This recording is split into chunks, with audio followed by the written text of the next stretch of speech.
கயற்கண்ணியம்மா, கயற்கண்ணியம்மா, நீல திரைக்கடல் ஓரத்திலே நின்று நித்தம் தவம் செய்யும் குமரி பெண்ணே, யாரை நினைத்து நீ ஏங்குறியோ அந்த மர்மத்தை என்னிடம் சொல்லிடம்மா. கொடுந்தமிழ் புலவரே, கடுந்தமிழ் கவிஞரே, சொல்லில் உயர்வு சொல் தமிழ் சொல்லே, அதை கொல்லுதல் முறையல்ல, விட்டுவிடும். சரி சரி விட்டுடுறேன், இனிமே வசன் நடையிலே பேசுறேன். ஆமா, இன்னைக்கு என்ன விளையாட்டு விளையாடலாம்? பொன்னி, இன்று எனக்கு விளையாட்டில் மனம் செல்லவில்லை. ஏம்மா? உலகத்தில் உள்ளவர்கள் உயர்வதற்கு வழிவகுத்த இறைவன் நமது மீனவர்களை மட்டும் அன்றாடம் செத்து செத்து பிழைக்கும் நிலைமையில் படைத்திருப்பது எதனால்? இது ரொம்ப கஷ்டமான கேள்விமா. இதுக்கு நம்மளை படைச்ச ஆண்டவனே வந்துதான் பதில் சொல்லணும். அந்த ஆண்டவன் மட்டும் என் எதிரிலே வந்தால் படைப்பிலே இத்தனை ஓரவஞ்சனை ஆகாதென்று நன்றாக கேட்டு விடுவேன். நீங்க மட்டும் தான் கேட்பீங்களா? நான் கூட தான் கேட்பேன். ஆனா அவர் வரணுமே. ஏன் வரமாட்டார்? மனதை ஒருநிலைப்படுத்தி பக்தியோடு வழிபாடு செய்தால் கூப்பிட்ட குரலுக்கு ஆண்டவன் மறுகுரல் கொடுக்காமலா போய்விடுவார்? வருவார் அழைத்து வாடி என்று தானிருக்கும் இடத்திற்கு கடவுளை கூப்பிட்டவர்களும் இந்த வையகத்தில் உண்டு. பாவம், இதெல்லாம் உனக்கு எங்கே தெரிய போகிறது? அது சரி, நீங்க தலைவர் மக, நிறைய படிச்சிருக்கீங்க. எனக்கு எங்க இதை பத்தி எல்லாம் தெரிய போகுது? ஏதாவது விளையாட்டு விளையாடுவேன். விளையாடுவோமா? சரி, உனக்காக வருகிறேன். என்ன விளையாடலாம்? 5 கல்லு வச்சு அம்மானை ஆடலாமா?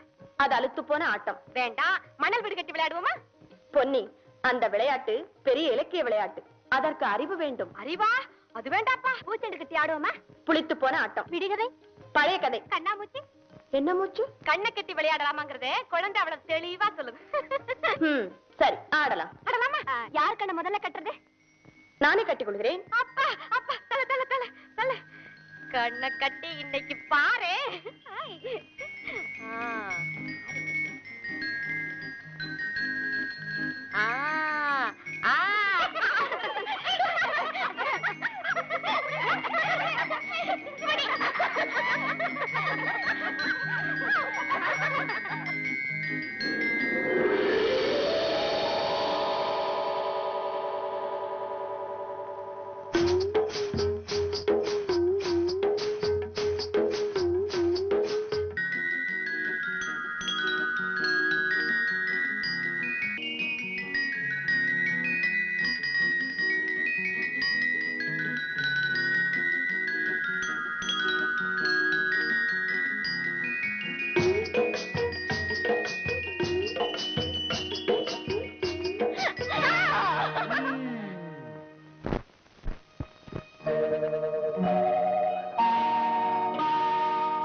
கண்கட்டி வித்தை.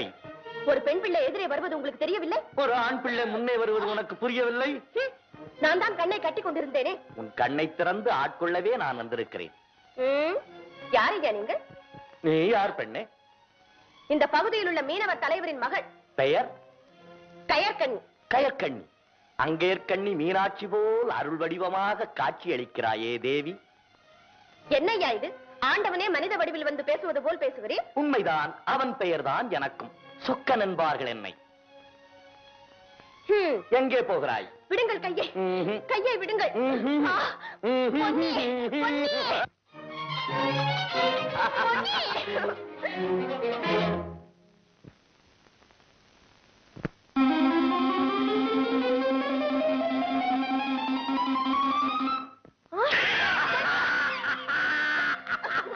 விடுங்கள் விடுங்கள். பொன்னி பொன்னி.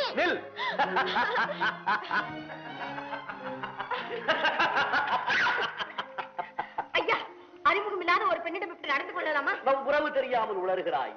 உனக்கும் எனக்கும் வழக்கொண்டிருக்கிறது. அதை தீர்த்து போகவே வந்திருக்கிறேன். என்ன வழக்கது? நீ என் அடிமை. நீ என் அடிமை. சரிதான், உமக்கு பித்து பிடித்து விட்டது. பித்துதான், உண்மையில் பித்து.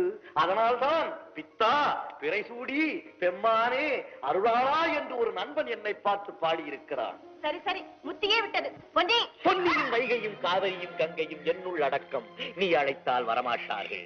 என்ன இது நாடகம் ஆடுகிறேன்? கோட்டை வேடத்துக்கு தக்கபடி நான் நடிக்கிறேன். புதுமையான பாத்திரத்தை நீ அணிந்திருப்பதால் நம் உறவு தெரியாமல் உணர்கிறாய். உறவு உறவு என்கிறீரே, என்ன உறவு? உன்னை கட்டும் முறை மாமன். யார்? என்னை மணக்கும் முறை பெண்ணி. என்ன? உனக்கும் ஊருக்கும் இது தெரியாது, என் ஒருவனுக்கே தெரியும்.